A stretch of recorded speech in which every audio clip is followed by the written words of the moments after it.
आने वाली हमारी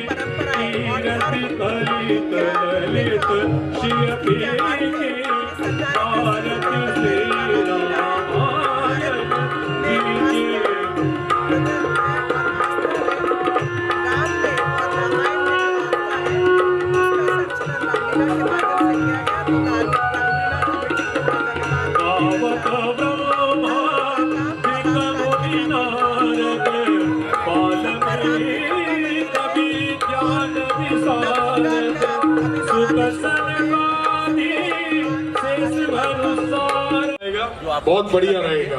और अब के हमने स्टेज भी 2 टायर की जगह 3 टायर बनाया है। तीसरे स्टेज के ऊपर लीला होगी जो आपको बहुत सुंदर लगेगी और आपको आनंद आएगा। देखेंगे तो कई नई चीजें आपको उसके अंदर देखने को। दर्शकों के लिए क्या कहना चाहेंगे हम? जब भगवान राम के जय श्री राम, राम कहेंगे जय श्री राम। और नाम लेने से नहीं, राम जो है उनके आदर्शों पर चले तब है जय श्री राम। ये नहीं कि खाली नाम ली। देखने के लिए, सब आशीर्वाद देने के लिए बस यही चाहिए। और कुछ कहना चाहेंगे दर्शकों को?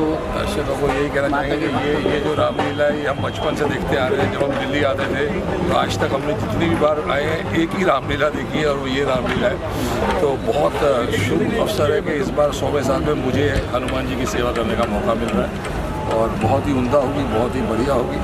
और हमारा जो फेवरेट गाना आजकल जो चल रहा है, हर बच्चा गाएगा, जो होगा भगवान जी जय श्री राम का नाम, बहुत मज़ा आ रहा है। आपको कैसा लगा जी? आज नहीं, बहुत बड़े, मैं तो आता रहता हूँ। हीरो जी मेरे पड़ोसी हैं। बिल्कुल सर, रामलीला श्री धार्मिक रामलीला कमेटी 100 वर्ष पूरे हो रहे हैं और 100 वर्ष पूरे होने पर आज इतनी भीड़ गणेश जी के पूजन में दिखाई दी है। आज 3 अवसर जुड़ रहे हैं। महाराज अग्रसेन की जयंती, नवरात्रे आरंभ हुए हैं। पहला नवरात्रा और रामलीला का शुभारंभ। माँ दुर्गा की अपार कृपा रहे, निर्विघ्न रामलीला संपन्न।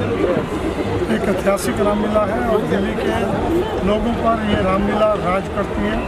प्रबंधक कमेटी को जो इतना सुंदर प्रबंध देती है, मैं बहुत बहुत बधाई, शुभकामनाएं देता हूँ। और भाई साहब हनुमान जी का रोल कर रहे हैं तो निश्चित रूप से साक्षात हनुमान जी यहाँ प्रकट होंगे। बहुत बहुत बधाई। इजराइल में इस समय युद्ध चल रहा है। आतंकवादियों ने हमला कर दिया है, इजराइल की बहन बेटियों को किडनैप किया है, उनको गोली मारी है, उनको नंगा करके परेड कराया है। इन इजराइल में घुसे आतंकवादियों को देखने के बाद आपको समझ में आ गया होगा कि 500 साल पहले गोरी, गजनी, तुगलक, बाबर, हुमायूं, औरंगजेब, अकबर क्या करते थे। वो हमास से भी बड़े आतंकवादी थे। ये जो आईएसआईएस के आतंकवादी आज जो काम कर रहे हैं, हमास के आतंकवादी जो काम कर रहे हैं, ये हमारे देश में बाबर, हुमायूं, तुगलक, गोरी, गजनी 500 साल पहले कर चुके हैं। और इजराइल को खतरा केवल विदेशी दुश्मनों से है, विदेशी आक्रांताओं से है, विदेशी आतंकवादियों से है। भारत को तो भारत में बैठे लाखों की संख्या में गद्दारों से खतरा है। भारत को खतरा है माओवादियों से, भारत को खतरा है नक्सलियों से, भारत को खतरा है जिहादियों से, भारत को खतरा है मिशनरियों से, भारत को खतरा है घुसपैठियों से, रोहिंग्या घुसपैठियों से खतरा है, बांग्लादेशी घुसपैठियों से खतरा है। भारत को खतरा है जो भारत की डेमोग्राफी बदल रहे हैं, मजार बना के, दरगाह बना के, पक्का कब्रिस्तान से, उनसे खतरा है। भारत को खतरा है उस विदेशी सोच से जो भारत में तो रहती है, वो रहते भारत में है लेकिन भारत की किताब नहीं पढ़ते, वेद पुराण नहीं पढ़ते, वेद पुराण से नफरत करते हैं, भगवत गीता रामायण से नफरत करते हैं, मंदिर से नफरत करते हैं, भारत की परंपरा से नफरत करते हैं, भारत के त्योहार से नफरत करते हैं। सब रहते भारत में है लेकिन हर भारतीय चीज से नफरत करते हैं। भारत को खतरा उस सोच से है जो विदेशी है, जो भारत में बैठे हुए जिहादी हैं, मजहबी उन्मादी हैं, अलगाववादी हैं, या तथाकथित वो मौलवी हैं, मौलाना हैं, रहते भारत में है, कपड़ा पहनते हैं अरब के स्टाइल में, बोलते हैं अरब के स्टाइल में, नमस्ते करते हैं अरब के स्टाइल में, सोचते हैं अरब के स्टाइल में, और बाकी तो छोड़ो। कहते हैं राम पूजा के लायक नहीं है, कृष्ण पूजा के लायक नहीं है, विष्णु पूजा के लायक नहीं है, शंकर पूजा के लायक नहीं है, गणेश जी पूजा के लायक नहीं है, लक्ष्मी जी पूजा के लायक नहीं है। वो रहते भारत में है, बार बार संविधान की बात भी करते हैं लेकिन महिला पुरुष को एक समान नहीं मानते। उनका ये मानना है महिलाएं तो केवल उपभोग की वस्तु हैं, महिलाएं केवल मौज मस्ती की वस्तु हैं। समाधान क्या है? हमने क्या सीखा इजराइल से? हमने क्या सीखा मुगल के काल में जो कुछ हुआ? हमने क्या सीखा उस जौहर से? कुछ नहीं सीखा। गुलामी का नाम चल रहा है, गुलामी की निशानी चल रही है, गुलामी की परंपरा चल रही है, गुलामी का रीति रिवाज चल रहा है, गुलामी का कानून चल रहा है, गुलामी की शिक्षा व्यवस्था चल रही है, गुलामी की पुलिस व्यवस्था चल रही है, गुलामी की न्यायिक व्यवस्था चल रही है। और जो खतरा आज इजराइल झेल रहा है वो खतरा हमारे सर पे भी मंडरा रहा है और कई गुना ज्यादा मंडरा रहा है, कई गुना ज्यादा मंडरा रहा है। क्यों? क्योंकि इजराइल को तो केवल विदेशियों से खतरा है, भारत को तो भारत के अंदर के गद्दारों से खतरा है। इन गद्दारों का समाधान करना पड़ेगा। नहीं करेंगे तो आज नहीं तो कल जो फ्रांस ने झेला, जो आज इजराइल झेल रहा है, वो कल भारत झेलेगा। और 75 साल में 9 राज्यों से खत्म हो चुके हैं, 200 जिलों से खत्म हो चुके हैं, 300 तहसीलों से खत्म हो चुके हैं। भारत की डेमोग्राफी पूरी तरीके से बदल चुकी है। 75 साल पहले विभाजन हुआ था, पत्थरबाजी शुरू हो चुकी है। 75 साल पहले विभाजन हुआ था मजहब के आधार पे और सरतन से जुदा शुरू हो चुका है। 75 साल पहले विभाजन हुआ था, आज की डेट में वक्फ बोर्ड के पास रेलवे और आर्मी के बाद सबसे ज्यादा लैंड बैंक हो चुका है।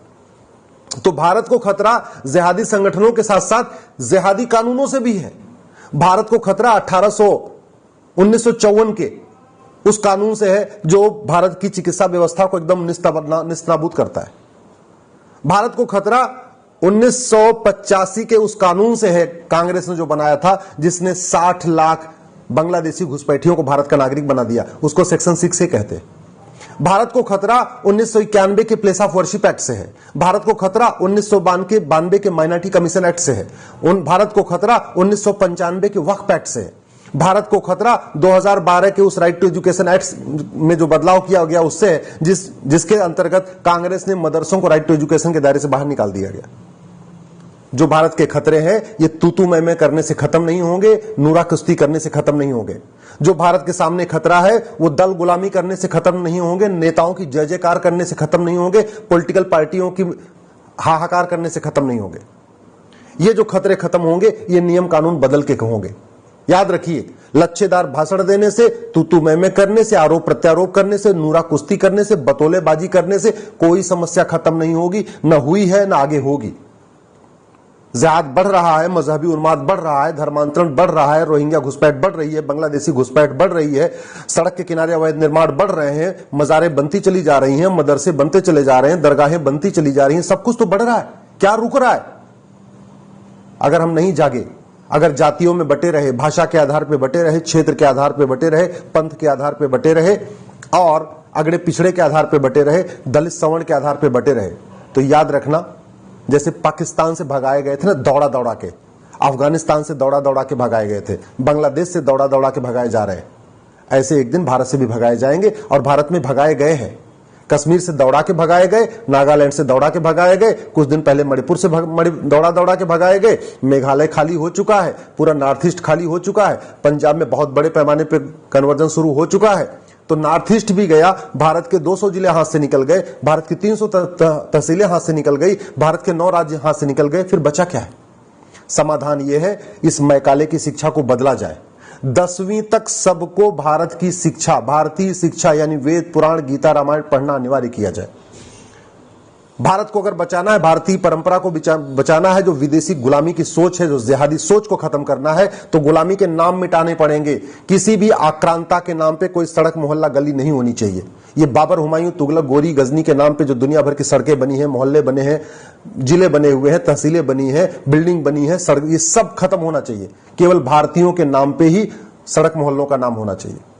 अगर इस जिहादी सोच को खत्म करना है तो ये जो विदेशी भाषाएं शुरू हो चुकी हैं, उर्दू, फारसी, अरबी, इसको कंप्लीट बैन करना पड़ेगा। 10वीं तक केवल भारतीय भाषाएं ही पढ़ाई जानी चाहिए स्कूल में, कोई विदेशी भाषा नहीं। कोई विदेशी भाषा पढ़ना है 10वीं के बाद, 10वीं तक केवल भारतीय भाषा, 10वीं तक केवल भारतीय किताब, 10वीं तक भारतीय ग्रंथ, 10वीं तक भारतीय पंथ, 10वीं तक भारतीय परंपरा, 10वीं तक भारतीय त्योहार। इसको करना पड़ेगा अगर वास्तव में हम भारत को बचाना चाहते हैं। इजराइल जैसे जो खतरा हुआ, इजराइल में हुआ, उससे बचना चाहते हैं, जो फ्रांस में हुआ उससे बचना चाहते हैं।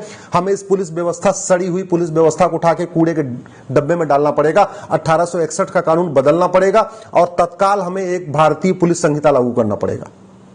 भारत में बहुत बड़े पैमाने पे नेताओं को, अभिनेताओं को, लेखकों को, बुद्धिजीवियों को, कलाकारों को, कवियों को विदेशी फंडिंग होती है देश विरोधी बातें लिखने के लिए। अभी तो चाइनीज पत्रकार पकड़े गए, उन पे इतनी सारी चर्चा हो ही रही है। विदेशी फंडिंग रोकना पड़ेगा। उसका एक ही तरीका है, जो कांग्रेस ने 2010 में एफसीआरए बनाया था, उसको तत्काल खत्म कर दिया जाए। मैं प्रधानमंत्री से निवेदन करता हूं, कुछ एनजीओ का लाइसेंस रद्द करने से, कुछ एनजीओ की लाइसेंस रद्द करने से या एनजीओ की ऑडिट करने से विदेशी फंडिंग नहीं रुकेगी।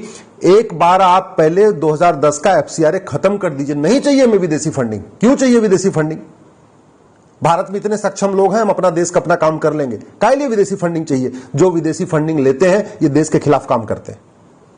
अगर हमें भारत को बचाना है, आतंकवाद खत्म करना है, अलगाववाद खत्म करना है, इस सड़ी हुई न्यायिक व्यवस्था को बदलना पड़ेगा। ये जो गुलामी की काली कोट, गुलामी का काला गाउन, गुलामी का तरीका, गुलामी का कानून, गुलामी की सिस्टम जो चल रहा है न्यायिक व्यवस्था में, इसको खत्म करना पड़ेगा। नार्को पॉलीग्राफ ब्रेन मैपिंग कानून बनाना पड़ेगा, जुडिशियल चार्टर लागू करना पड़ेगा, पुलिस चार्टर लागू करना पड़ेगा। 1 घंटे के अंदर एफआईआर, 1 महीने के अंदर पूरी जांच और 1 साल के अंदर मुकदमे का फैसला। इसके लिए कानून बनाना पड़ेगा। पुलिस की अकाउंटेबिलिटी करनी पड़ेगी। अगर कोई सबूत के अभाव में छूटा, अगर तुमने जानबूझ के जांच घटिया किया, पैसा लेके जांच ऐसी कर दिया, जब सबूत के अभाव में छूट गया, पुलिस वाले की नौकरी गई। जज अगर 1 साल के अंदर फैसला नहीं कर रहा है, तारीख पे तारीख दे रहा है पैसा लेके, जज की नौकरी जाए। नहीं चाहिए हमें ऐसे जज, नहीं चाहिए ऐसे पुलिस वाले जो पैसा लेके देश के साथ गद्दारी करते हैं। नहीं चाहिए हमें थानेदार, नहीं चाहिए ऐसे हवलदार, नहीं चाहिए ऐसे पेशकार, नहीं चाहिए ऐसे तहसीलदार, नहीं चाहिए ऐसे क्लर्क, नहीं चाहिए ऐसे कलेक्टर जो पैसा लेके घुसपैठियों की मदद करते हैं, जिहादियों की मदद करते हैं, मजहबी उन्मादियों की मदद करते हैं, चरमपंथियों की मदद करते हैं, ऐसे गद्दार नेताओं की मदद करते हैं, गद्दार जो है लेखकों, बुद्धिजीवियों की मदद करते हैं। नहीं चाहिए ऐसे हमें। अगर भारत को बचाना है, हमें तत्काल टैक्स सिस्टम ठीक करना पड़ेगा। जो यहां पे काला धन जनरेट हो रहा है, बेनामी संपत्ति का पूरा लेन देन खेल चल रहा है, इसको रोकना पड़ेगा। उसका एक ही तरीका है, 100 रुपए से बड़ी नोट बंद किया जाए, 5000 रुपए से महंगे सामान का कैश लेन देन बंद किया जाए, प्रॉपर्टी को आधार से लिंक किया जाए, भारत में 1 नेशन 1 टैक्स लागू किया जाए, जीएसटी खत्म, इनकम टैक्स खत्म, वैट खत्म, टीडीएस खत्म, केवल बैंकिंग ट्रांजैक्शन टैक्स। यही तरीका है। नहीं तो जो आज इजराइल झेल रहा है, कल इसको हमें भी झेलना पड़ेगा। जो आज फ्रांस झेल रहा है, हमें झेलना पड़ेगा। जो आज जिस तरीके से यूरोप अशांत है, जिस तरीके से पूरा फ्रांस अशांत है, अब तो जर्मनी की भी डेमोग्राफी अशांत है, ये हमको भी झेलना पड़ेगा। इसलिए मैं आशा करता हूं प्रधानमंत्री इस पे ध्यान देंगे। और आप सबसे निवेदन है,